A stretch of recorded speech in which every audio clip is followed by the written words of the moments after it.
So last time we spoke about the precious value of time. We talked about it being a treasure of heaven, and that once it is spent, it is impossible to regain. But it's something that we have to spend.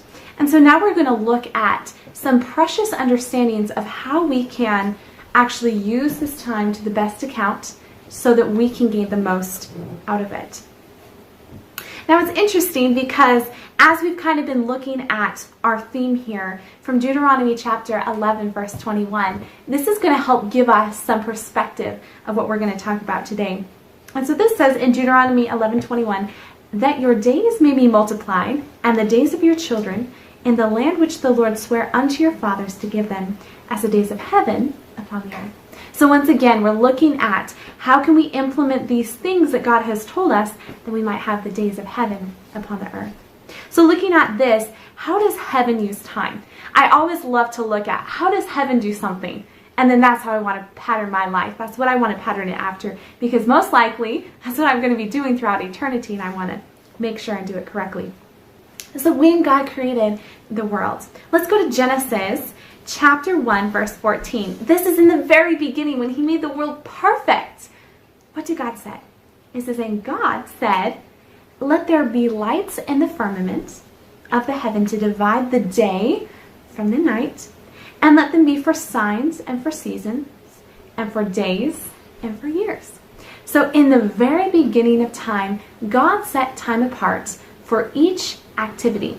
In this it says for the day and for the night, for the seasons, for the days, and for the years. In a way, God actually created a schedule in the very beginning of time, in the fourth day of creation. Before man was on the earth, before there was even animals, he set in place a schedule, a way that we can keep regular. If we continue looking at this in verse 16 of the same chapter, it says, and God made two great lights, the greater light to rule the day and the lesser light to rule the night.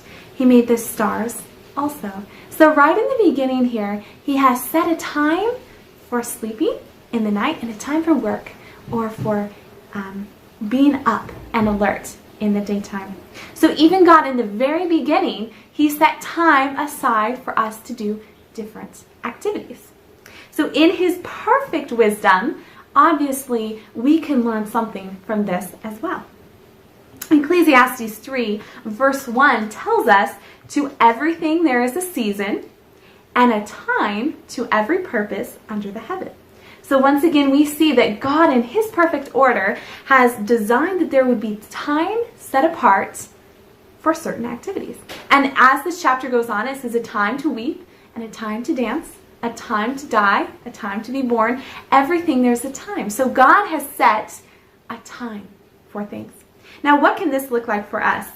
You know, I was amazed as I was studying this out and looking at some of these things, how accurate and definite time can be in the Bible.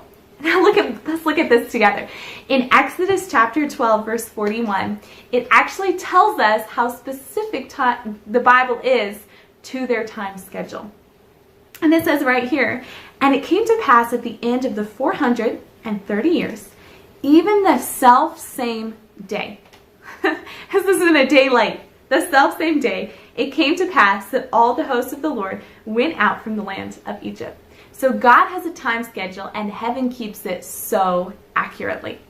And when the Israelites were in Egypt and there was all those plagues and all those things happening, God knew the very day to bring them out because of his time schedule. Let's look at this further. In Galatians chapter 4 verse 4, we have another time that is so clear. And this is the time of God sending his son to be born. And this tells us, and when the fullness of the time was come, God sent forth his son. So at the very hour, God sent forth his son, made of a woman, made under the law. I just love the way that this describes it. It says, so in heaven's council, the hour for the coming of Christ had been determined. When the great clock of time pointed to that hour, Jesus was born in Bethlehem. Heaven is so specific that they actually keep to the very hour of time, to the very day of time. And in the beginning, God knew that we needed time set apart for things. Now for us, if we are wanting to have this experience of Deuteronomy 11:21, where we have the days of heaven upon the earth, I think it would be good for us in our own families and in our own lives to have time set apart for certain activities. We're actually going to find, and research has found, that people who have schedules are actually more productive and they're happier. I know for myself, something I'm going to share later is my happiest years, and one of those things that really made it a very, very happy time for myself and my siblings is we were on a schedule, and we knew exactly what was going to happen at exactly that time, and when we heard the clock, we knew what we were supposed to be doing, and we with joy did it.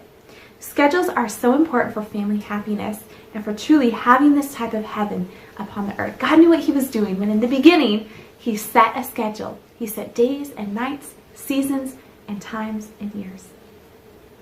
In 1 Corinthians chapter 14, verse 40, we find this instruction so plain and simple, and it says, "Let all things be done decently and in order." And you know, schedules really help us to maximize the amount of time that we have in every single day, so that we're not wasting time, that we're with diligence and order, we're conducting our life. And it actually helps us make sure that we're spending the time that we have on the most important things. Schedules are so incredible. You know, sometimes if we haven't had schedules, bringing order out of confusion is not always easy, but it's important. We don't want to come to the end of our life and find that this precious treasure of time that God has given us has been squandered and wasted. And now, like the man who was called to account for his 10 talents, we find that we have wasted God's precious talent of time. Now, this week, we're just going to focus on getting 3 things in our life happening on a regular basis. Sometimes this is difficult, so we're just going to focus on 3 things. Instead of looking at, oh no, I don't have a schedule, everything in my life is a disaster. This week, we're just going to focus on 3 things. And those 3 things are very manageable and very simple. This will be progress for many of us, and progress is perfection as long as we continue progressing.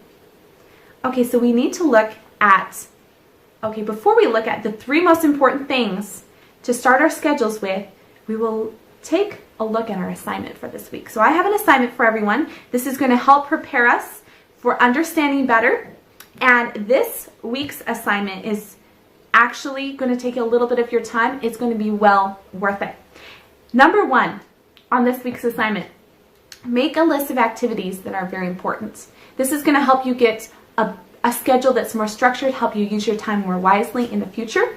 I would encourage writing it down on paper. I know we live in a digital age. I use computers and phones and tablets. I would encourage writing it down on paper. There's something that happens in the brain when we use a pen. And then an example of this very important activity would be family worship. We've already talked about lighting those little candles in the children's hearts. We cannot neglect this. So it'd also be personal worship. Time for eating, time for sleeping. There's really important activities that need to happen in the day. We'll be talking more about those in future talks. Number 2, make a list of major projects that you and your family have. And number 3, make a list of deadlines and time commitments. Like for, say, you need to be to work at 9 a.m. You need to write that down. Everything that has deadlines, maybe your children go to school, maybe you have choir practice, whatever it is, you need to write those time commitments down. Okay, that's the assignment. And I would really encourage you that we are going to want to have these lists on hand as we can continue learning more how to be more organized and on time, and how to use our time and be more organized with that. So as we're making these lists, we want to remember that this is a progress, that this is going to take a little time, and that it's okay if you miss something, you can always go back and add it. Okay, now we're going to look at the 3 most important things for us to get scheduled. And those 3 most important things really are the things that are needed most for our spiritual and physical survival. And those things are rest, spiritual nourishment, and meal times or physical nourishment. And so those are the three things that we're going to schedule this week. Time for rest, a time to go to sleep, a time to wake up, a time to have personal time with Jesus, a time to have family worship, and then a time that we're going to eat, whether that's 2 or 3 times a day. And we're going to schedule all these things in. Now, this is dependent on your family. This is dependent on your family's schedule. And so this is something that you can do as a family project. And then I would just encourage you that there are some principles in God's Word as we are wanting to schedule these 3 things. What are those 3 things again? Rest, time for waking and sleeping. Spiritual nourishment, time for personal devotions. And family, morning and evening worship. And then also meal times. Those 3 things, if we can get those 3 things scheduled, we're going to be on the right track to getting our time to the best account. As we're looking at this, Genesis chapter 1 verse 5 tells us, "And God called the light day, and the darkness he called night, and the evening and the morning were the first day." Genesis 1:5. Now this gives us a principle that our day begins in the evening. So as we're scheduling those times for sleeping, that means that we're going to want to make sure and not put it too late in the evening so that our day, the next day, is not so messed up. Because the evening is really the beginning of the day. And that's how God created it to be. So how our evening is will determine the next day's productivity and use of time. One more quick principle that we're going to look at, and then we're going to come to a close for this, is in Psalms chapter 127, verse 2. Now this is a principle that so many of us need to understand better. And it says, "It is vain for you to rise up early and to sit up late, to eat the bread of sorrows, for so he giveth his beloved sleep." Now what is the principle here? The principle is not that we shouldn't rise up early. The principle is that if we're going to sleep late, we shouldn't wake up early. We should really seek to go to bed early and wake up early so that we can be healthy, wealthy, and wise in our families with the use of our time and everything around us. They found that the most successful people in the world are those that go to bed early and wake up about 4 o'clock. And that might not be where you are at this point in time, but I would encourage you, wake up a little earlier than you are accustomed to so that you have plenty of time to spend with God. You know, these are very simple things. God had order in heaven. And you know, if you're finding it a little overwhelming to think of, a schedule, you know, maybe this is something that you haven't had. At the Outpost, Walks with God Ministries Outpost, there had not been a completely structured schedule. We created one, and we found ourselves to be extremely productive when that happened. And you know, I would encourage you, your time is valuable. And if you're struggling with the thought of a schedule, I would encourage you to talk to God. He's the first one who created a schedule of the days and the years, the times and the seasons. And he can create a schedule out of your confusion. And so I would encourage you, talk to him about it. May God bless you, and may you have the Holy Spirit with you as you begin implementing these things.